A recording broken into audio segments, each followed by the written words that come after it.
इस बीच गाजा और मिस्र की सीमा पर एक बार फिर हवाई हमलों से दहशत मच गई। वहां रफाह बॉर्डर पर मिस्र की तरफ से कुछ ट्रक गाजा की तरफ रवाना हो रहे थे और आरोप है कि इसी बीच इजराइल की तरफ से एयर स्ट्राइक कर दी गई। वहां से जो वीडियो सामने आया उसमें रफाह बॉर्डर के पास धुएं का गुबार दिखाई दिया। आरोप लगाया गया कि जैसे ही मदद के तौर पर बांटने के लिए सामान से भरे ट्रक वहां पहुंचे, इजराइल ने उन पर हमला बोल दिया। गाजा और मिस्र के बीच मौजूद इस बॉर्डर को अमेरिका की अपील के बाद खोलने का फैसला लिया गया था ताकि गाजा से निकलने वाले लोग मिस्र के रास्ते बाहर जा सके। हालांकि ये कोई पहला मौका नहीं है। इससे पहले भी इजराइल ने कई बार इस इलाके पर बम बरसाए, जिसकी वजह से मिस्र ने इस बॉर्डर को बंद कर दिया था। उधर गाजा पट्टी में जबरदस्त गोलीबारी के बीच इजराइल की सेना ने लेबनान के कट्टरपंथी संगठन हिजबुल्लाह के लड़ाकों से सीधा मोर्चा लेना शुरू कर दिया, जिससे इजराइल और लेबनान के बॉर्डर पर ऐसा माहौल बन गया जैसे इजराइल और हिजबुल्लाह के बीच सीधी लड़ाई के हालात बन गए हों। क्योंकि इजराइल की वायुसेना ने हिजबुल्लाह के लड़ाकों को दक्षिणी लेबनान में घुसकर मारा और सबूत के तौर पर एयर स्ट्राइक का वीडियो जारी किया, जिसमें पहले एक ठिकाना उड़ा, फिर दूसरा और फिर तीसरा, जिसके बाद ये सिलसिला यूं ही चलता रहा और दक्षिणी लेबनान में हिजबुल्लाह के ठिकाने एक एक करके राख के ढेर में बदलते रहे। इजराइल की सेना ने दावा किया कि उसने लेबनान बॉर्डर पर जंग का बिगुल फूंक दिया। वहां से जो वीडियो सामने आया उसमें आसमान में एक नहीं, दो नहीं, बल्कि कई रॉकेट लेबनान में हिजबुल्लाह के ठिकानों को तबाह करते दिखे, जिसके बाद वहां की राहत बचाव टीम ने हमले में घायल हुए लोगों का रेस्क्यू कर उन्हें अस्पताल पहुंचाया।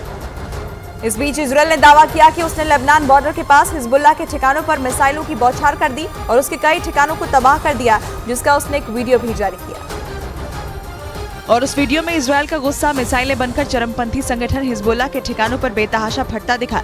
इजराइल की एयर स्ट्राइकों ने रात में सोते लेबनान को दहला दिया। इजराइल ने वहां इतने जबरदस्त धमाके किए कि उनकी आंखें चौंधिया देने वाली रोशनी ने रात के काले आसमान को नारंगी कर दिया। इजराइल ने दावा किया कि उसने लेबनान बॉर्डर के पास हिजबुल्लाह के ठिकानों पर मिसाइलें दागी और सब कुछ तबाह कर दिया, क्योंकि खबर है कि लेबनान से लगने वाली उसकी सीमा के पास आतंकी संगठन हिजबुल्लाह के हजारों लड़ाके तैनात कर दिए गए थे, जो खतरनाक हथियारों के साथ इजराइल में घुसपैठ के ऑर्डर का इंतजार कर रहे थे, जिसकी वजह से चौतरफा घिरा इजराइल अपने हाथ से एक भी मौका जाने नहीं देना चाहता है और इसलिए वो हिजबुल्लाह के ठिकानों पर काल बनकर टूट पड़ा।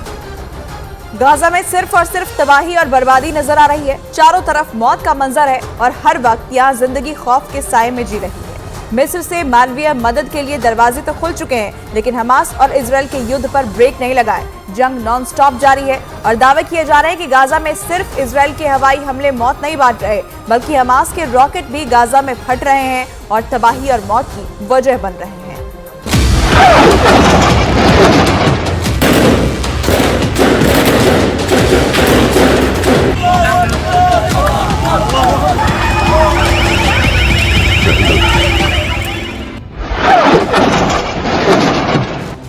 सात अक्टूबर से अब तक गाजा से लेकर इजराइल तक के आसमान में शोलों की बारिश ने ब्रेक नहीं लिया है। 15 दिनों से लगातार हमास की ओर से रॉकेट के ताबड़तोड़ हमले हो रहे हैं।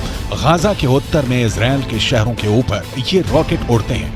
इजराइल का भरोसेमंद एयर डिफेंस सिस्टम आयरन डोम इन हमलों को नाकाम करने की कोशिश करता है और ज्यादातर हमलों को नाकाम भी कर देता है। लेकिन जब हमास ये रॉकेट छोड़ता है तो उससे भी नहीं पता होता कि ये रॉकेट कहां पर फटेगा, किधर गिरेगा, इजराइल तक पहुंचेगा भी कि नहीं, और कहीं रास्ते में ही तो नहीं फट जाएगा।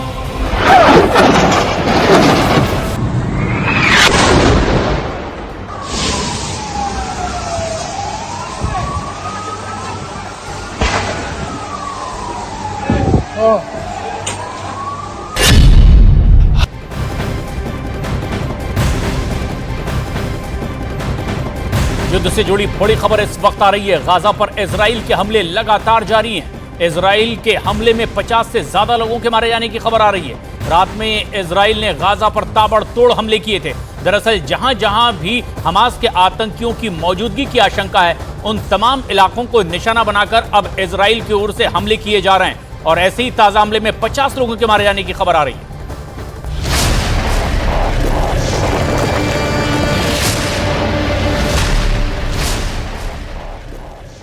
सारेगामा कारो की बने भस्मासुर।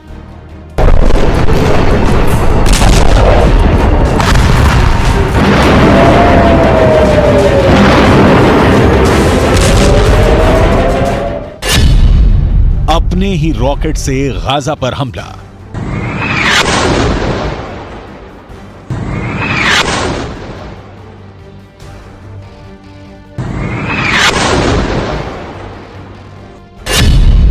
हमास के रॉकेट से अस्पताल पर अटैक।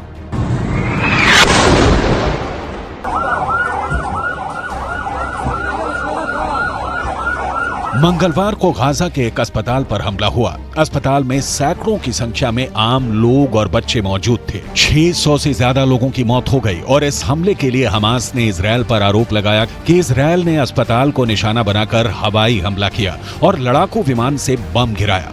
इजरायल ने भी दावा किया कि उसकी जांच में पाया गया है कि हमास का एक रॉकेट अपने रास्ते से भटक गया और उसी के रॉकेट से अस्पताल में बड़ा विस्फोट हुआ, जिससे आम लोगों की जान गई।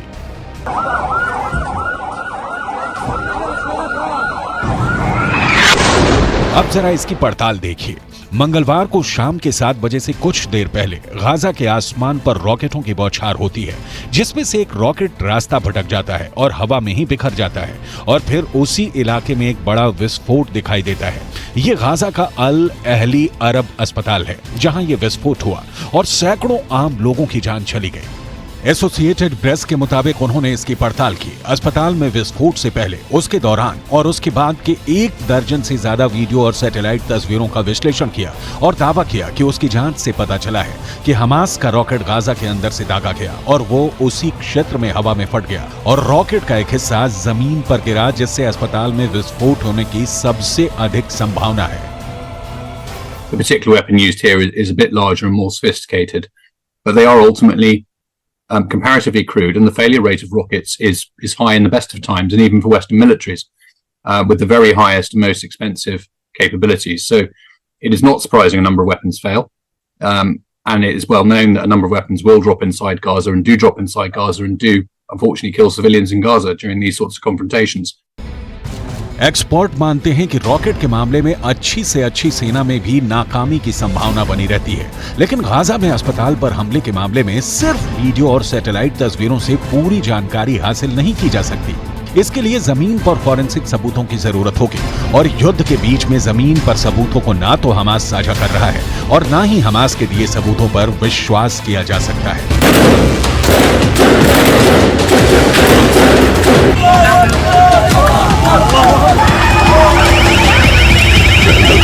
इजरायल ने दावा किया कि उसकी सेना ने गाजा में हमास के एक ऐसे ठिकाने को तबाह कर दिया जहां बड़ी संख्या में हथियार और गोला बारूद रखे गए थे। इजरायल ने इस हमले का एक वीडियो भी जारी किया, जिसमें हमास के एक बड़े ठिकाने को बम गिराकर धराशायी कर दिया गया। इजरायल ने इस हमले का जो वीडियो जारी किया, उसमें गाजा में मौजूद एक बड़ी इमारत दिखाई दी। उस वक्त वहां सब कुछ बेहद शांत दिखा, लेकिन तभी उस इमारत को निशाने पर लेकर एक हमला हुआ, जिसके बाद वहां मौजूद इमारत एक बड़े बम की तरह फट गई। धमाके की वजह से इमारत धूल के एक बड़े तूफान में बदलती नजर आई। कुछ ही सेकंड में इमारत के परखच्चे उड़ गए। इजरायल के मुताबिक ये इमारत हमास के हथियार रखने का एक अड्डा था, जिस पर वार करके इजरायल ने हमास को एक बड़ा झटका दे दिया। हमास से जारी जंग के बीच इजरायल की सेना ने जमीनी हमले तेज करने के लिए कड़े युद्धाभ्यास की शुरुआत कर दी है। इजरायल से सामने आए वीडियो में वहां की सेना युद्धाभ्यास करती हुई दिखाई दी। बताया गया कि आईडीएफ ने युद्ध के अगले चरण के लिए तैयारी शुरू कर दी है।